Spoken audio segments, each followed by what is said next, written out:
জামাত অন্যদের মাথায় লবণ লেকে বড়ই খেতে চায়। এই যে পিআর পদ্ধতি এনসিপিও বলছে, আবার এখন পুরোপুরি ওনাদের সাথে আন্দোলনে যায় না। এইটা হচ্ছে জামাতের ফর্মুলা। কি ফর্মুলা? জামাত অন্যদের মাথায় লবণ লেকে বড়ই খেতে চায়। ওনরা ওই রক্তের দাগ শুকায় নাই, সাথে সাথে বলছে আওয়ামী লীগকে ক্ষমা করে দিচ্ছে। কে বলছে? আমি বলছে আওয়ামী লীগকে ফ্যাসিস্ট বলুক, ফেসিবাদ বলুক, স্বৈরাচার বলুক, এটা আমার খারাপ লাগে, এটা বলবেন না।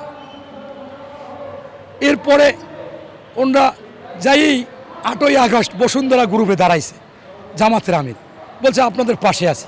বসুন্ধরা গ্রুপকে যে 4 আগস্ট হাসিনাকে বলছে যে জামাত বিএনপিকে বাংলাদেশ ছাড়া করব, আমি করব, আপনার করতে হবে না, আপনার যদি নাও থাকেন আমি করব, এই দেশে আপনার দলে আমি থাকব।